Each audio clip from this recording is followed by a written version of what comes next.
Waouh, merci Messi pour les émotions. Incroyable victoire de l'Argentine.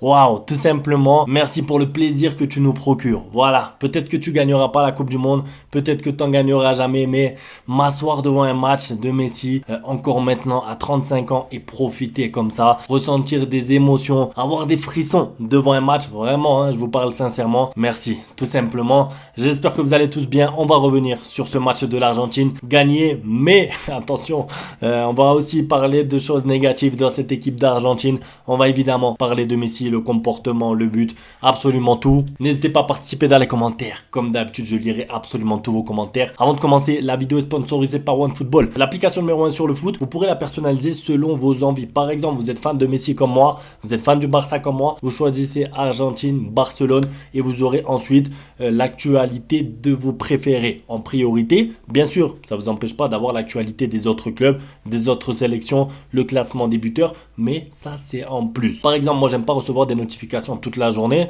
J'ai mis les notifications adaptées, Barça, Argentine, Messi, voilà, c'est tout. Et du coup, je reçois les notifications qui me conviennent, tout simplement. Au-delà de ça, l'application, elle est fluide, ça veut dire qu'elle va plus vite que Messi. Ça veut dire que à peine vous cliquez, ça s'ouvre, il n'y a pas de bug. Elle est super intuitive, je vous la conseille. En plus, elle est gratuite. Si encore elle était payante, vous auriez eu une excuse pour ne pas la télécharger. Là, je vous envoie tous dans la description, téléchargez-la. Ça soutient la chaîne en plus. Et vous pourrez retrouver notamment les interviews de Messi, les articles sur Messi, sur l'Argentine, la suite de cette Coupe du Monde. Bref, absolument tout ça, comme je vous ai dit, de manière 100% gratuite. Téléchargez-la. Alors, cette Argentine m'a déçu. Bien sûr, sur la fin, on est heureux, on retient la victoire. Mais quelle déception, franchement, l'entame de match, la première mi-temps, incroyablement nulle. Ça veut dire que je dis pas souvent nul. Vous le savez, le mot nul, je l'emploie très rarement parce que j'aime bien dire mauvais, un petit peu en dessous. Mais là, il faut être franc en fait. Ça veut dire qu'il faut être honnête envers cette équipe d'Argentine. Sur la première mi-temps, c'était très nul face à une équipe du Mexique qui, en plus, franchement, bien sûr, court beaucoup, fait beaucoup d'efforts, je vous l'accorde, mais ça reste moyen. C'est pas une grande sélection. On n'est pas là contre l'équipe de France. C'est pas le Brésil en face. Et j'ai pas vu l'Argentine en fait se procurer une seule occasion en première mi-temps. Une occasion franche, je parle. Il y a eu un seul tir. Et encore, je crois qu'il est dévié. Il n'y a rien eu. En fait, en première mi-temps, ça veut dire qu'offensivement parlant, c'était tellement décevant. Et pourtant, en termes de composition d'équipe, Scaloni s'était rattrapé un petit peu. Il a rajouté un milieu de terrain, il a enlevé Papu Gomez, il a mis McAllister. Je me suis dit, tiens, ils vont avoir un petit peu plus la maîtrise. Et pourquoi il leur faut la maîtrise? Pour voir un Messi au top. Parce que Messi, on le connaît maintenant, ne peut pas se permettre de toucher 15 ballons. Je crois qu'il a touché 14-16 ballons par là en première mi-temps. Qu'est-ce que vous voulez faire avec ça? Ça veut dire que Messi a besoin de toucher le ballon régulièrement pour pouvoir être performant. Et là, c'est pas le cas. En première mi-temps, en tout cas, tellement l'Argentine jouait pas. En fait, j'ai l'impression, et j'espère que c'est ça, peut-être que je me trompe, j'ai l'impression qu'ils étaient tétanisés. J'ai l'impression qu'ils avaient peur, qu'ils avaient la frousse de sortir en phase de poule. Pourquoi? Parce que en cas de défaite de l'Argentine, c'était retour maison. C'était Buenos Aires, c'était les vacances, c'était fini déjà, dès le deuxième match. Ça veut dire que c'est même pas au troisième match, c'était le deuxième. Ça veut dire que la compétition, elle aurait duré 5 jours. Et j'ai l'impression en fait que les joueurs ont eu peur de presser. J'ai eu l'impression que les joueurs ont eu peur de monter sur le porteur du ballon et de laisser des espaces. J'ai l'impression vraiment qu'ils voulaient pas prendre de risques et qu'ils se disaient on va voir selon le match, selon la tournure. Est-ce que Messi nous sort de là, Di Maria? Ils étaient vraiment tétanisés tous. J'espère que c'est ça parce que sinon, franchement, en tout cas collectivement, c'était catastrophique et individuellement aussi. Parce que parlons de De Paul sur la première mi-temps. Là, je parle vraiment de la première mi-temps. Le débrief va peut-être être long. Je vais prendre tout mon temps. Aujourd'hui, là, c'est un plaisir de faire ce débrief. De Paul, sur la première mi-temps, le nombre de ballons perdus, il a perdu un ballon sur deux. Qu'est-ce que vous voulez faire avec un milieu de terrain qui vous perd un ballon sur deux? Ça veut dire que il vous faut un milieu de terrain créatif. Si Messi veut toucher le ballon assez haut, il faut que... Il n'y a pas le Celso. Donc évidemment, il faut que De Paul soit McAllister. Peu importe le milieu de terrain, soit créatif. Quand je dis créatif, c'est jouer vers l'avant, tout simplement. En fait, si vos milieux de terrain, ils ont peur, ils font que jouer vers l'arrière, ils font que faire des passes en arrière, ils font que perdre la balle, mais si vous ne le verrez pas du match et vous ne vous procurerez pas d'occasion, tout simplement. Et en plus de ça, parce que là, je parle de Paul, parce que sur la première mi-temps, il était catastrophique. Après, il est monté un petit peu en puissance, je trouve, et en deuxième mi-temps, ça allait un petit peu mieux. Et j'espère qu'au fil des matchs, ça va aller mieux, parce que contre la Pologne, il faudra un grand De Paul. S'il y a des huitièmes de finale, je dis bien si, parce que cette équipe d'Argentine m'a déçu, je le répète encore une fois. Il faudra un grand De Paul, il faudra un grand milieu de terrain. En fait, aucune sélection peut prétendre aller loin en Coupe du Monde avec un mauvais milieu de terrain. C'est impossible. Ça veut dire que même l'Arabie Saoudite, qui vous avez vu a lutter contre la Pologne, qui a battu l'Argentine, un milieu de terrain créatif, cohérent, qui fait des passes, qui... Voilà, là il n'y avait absolument rien en première mi-temps et on s'est ennuyé vraiment dans ce match. Maintenant aussi j'aimerais remettre la faute sur Lautaro Martinez un petit peu. Pourquoi? Parce que quand ton milieu de terrain, pour ceux qui ont joué au foot vous le savez, quand ton milieu de terrain n'arrive pas à être dangereux, n'arrive pas à créer quelque chose, n'arrive pas à créer de décalage, qu'est-ce qui se passe? Le numéro 9, il doit décrocher de temps en temps. Je ne dis pas qu'il doit se retrouver au milieu du terrain à faire des 1-2, 1-2 bien sûr, mais normalement ton 9 décroche un petit peu, vient aider un petit peu les milieux, vient gratter une faute, vient aider le milieu de terrain tout simplement à essayer de monter le ballon. C'est pas possible que Lautaro Martinez ait touché 2 ballons sur les 25 premières minutes. Ça veut dire que c'est ton attaquant, ton numéro 9, il touche 2 ballons en 25 minutes, je crois, c'était la statistique. Donc c'est catastrophique. D'ailleurs, il sort ensuite pour Alvarez, c'est le jour et la nuit. Ça veut dire qu'entre Lautaro Martinez et Alvarez qui a couru partout, qui a fait énormément d'efforts, rien à voir. Donc Lautaro Martinez m'a déçu pas parce qu'il n'a pas marqué. Ça veut dire que c'est un buteur, oui. On attend des buts, oui. Mais quand ton équipe n'arrive pas à faire de passes, quand tu n'arrives pas à justement recevoir de ballons toi dans la surface,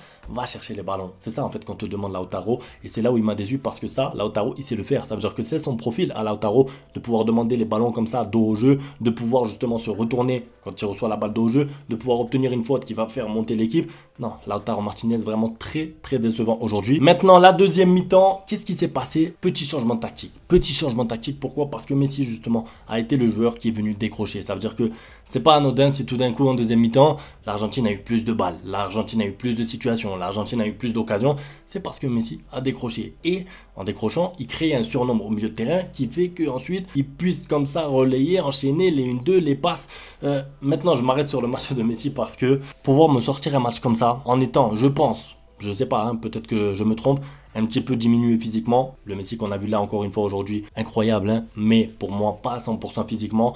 Mais pouvoir déjà dans les efforts être au rendez-vous, physiquement être à la hauteur des Mexicains. Vous avez déjà joué vous contre des Mexicains? Non, ils sont physiques, ils courent partout, ils font des fautes. C'est très compliqué de dribbler un Mexicain. Et ben Messi, il a réussi à le faire. Et Messi surtout a ouvert le score d'une manière incroyable. Ça veut dire que son but là, on parle pas d'un penalty, on parle pas d'un coup franc qu'il a tiré à 8 mètres en l'air, façon de parler. On parle d'un but en fait, un exploit individuel. C'est un exploit individuel parce que un exploit individuel, c'est pas que prendre la balle, dribbler 3 joueurs et marquer. Non, non, ça c'est un exploit individuel. Pourquoi? Parce que il s'agit de la première frappe cadrée du match.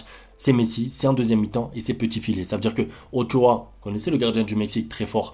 On s'est dit attention, il va faire plein d'arrêts. Il peut rien faire. La frappe, elle est imparable tout simplement. La réaction de Messi sur le but, elle m'a donné des frissons. Je vous ai dit en début de vidéo, il pleurait. En fait, il pleurait presque. Ça veut dire que ce but, c'était une délivrance. Et ça servira un petit peu aux gens qui disent Messi contre l'Arabie Saoudite, il courait pas beaucoup. Je pense qu'il s'en fout. Il s'en fout pas de cette Coupe du Monde. C'est la dernière de sa carrière. Il va tout faire pour aller loin. Est-ce que ça sera suffisant pour aller loin et pour la gagner? Moi, je pense que non. Maintenant, on verra. Ça, c'est. Je suis pas devin et je veux pas faire de pronostics maintenant. Mais en tout cas, le Messi qu'on a vu, motivé, déterminé, buteur, passeur décisif. Parce que oui, messieurs, il est passeur décisif en plus pour Enzo. Et ça aussi, c'est l'un des changements qui, pour moi, a changé le match. C'est la rentrée d'Enzo. Ça veut dire que Enzo du Benfica, j'en parlais déjà dans une autre vidéo, c'est un tout-terrain, c'est un 4-4, c'est un, je sais pas, j'ai pas d'adjectif tellement il fait tout sur le terrain, il peut marquer, il a une bonne frappe de balle, il s'est éliminé, il s'est récupéré. En fait, qu'est-ce que vous voulez de plus et qu'est-ce que vous demandez de plus à un milieu pour qu'il soit titulaire? Ça veut dire que mettre McAllister, pourquoi McAllister, qu'est-ce qu'il va apporter dans un match? Franchement, pas pour le dénigrer, c'est un joueur de première ligue, mais c'est un joueur random. En fait, c'est un joueur moyen qui fait des contrôles passes et qui n'apporte pas plus qu'un Mexicain. En fait, vous voyez ce que je veux dire? Entre McAllister et un milieu de terrain mexicain, il n'y a rien qui change. Donc, mets-moi Enzo. Enzo fait tout. Il peut défendre, il peut récupérer des balles. Il a un bon jeu long, pour ceux qui le connaissent. Il peut faire des transversales. Il est trop fort. En fait, moi, j'adore ce joueur. Hein. Je le suis depuis cette saison. Je ne vais pas vous faire comme si je le suivais depuis 3 ans non plus. C'est pas vrai. Je le suis depuis le mois de septembre. Et voilà, quoi. Quand j'ai vu que Lo Celso était blessé, j'étais le premier à dire il faut à tout prix mettre Enzo au milieu de terrain parce que ce joueur peut tout faire. Le but qu'il met, peut-être que vous vous dites pas grave, l'Argentine aurait gagné 1-0, mais déjà le but, il est important pour le goal average, très important pour le goal average parce qu'on ne sait pas ce qui va se passer dans ce groupe ensuite. Et surtout, il faut le dire quand même, ce but-là délivre l'Argentine sur la fin du match parce que moi, en tout cas, devant ma télé, j'étais pas tranquille. Parce que quand il y a eu un corner pour le Mexique à la 88e ou à la 85e, je sais plus, je me disais, t'es pas à l'abri en fait. Tu prends un corner tête, tu prends un penalty, une main, ça tape, ça peut arriver. On est en Coupe du Monde et tu fais match nul et tu sors. presque de la Coupe du Monde. Donc le 2-0 a été très important, c'est un corner qui est joué à 2 je crois, et Messi, très intelligent, Messi voit un décalage, au lieu de jouer à 2 et de gagner du temps et d'essayer d'obtenir encore un corner et de gagner 2-3 minutes, non, il y a un décalage, va jouer le 2-0, et ça c'est ce qui m'a plu chez Messi et chez le reste de l'équipe, mais pas de Scaloni. Et là je m'arrête un petit peu sur Scaloni, quelle déception ce sélectionneur, quelle mentalité de faiblard, en fait, excusez-moi, hein, mais deuxième mi-temps tu ouvres le score, donc Messi il fait le plus dur, il mène 1-0 l'Argentine, qu'est-ce qu'il fait? Il te sort 2 attaquants, il te fait rentrer 2 défenseurs, enfin, changement défensif, je me rappelle plus exactement ce que c'est les changements, je crois que c'est Di Maria qui sort, Lautaro qui était déjà sorti.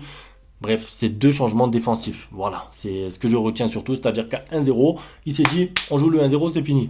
Mais Scaloni va chercher le 2-0, s'il te plaît. Tu es l'Argentine, tu joues contre le Mexique, tu mènes 1-0, ça y est, les joueurs sont enfin en confiance. Va chercher le 2-0 ou laisse même poste pour poste, sur un attaquant rentrer un attaquant, sur un milieu rentrer un milieu. Moi devant ma télé, je me dis en fait vous avez peur de prendre un 1-1 contre le Mexique, contre un petit Mexique en plus.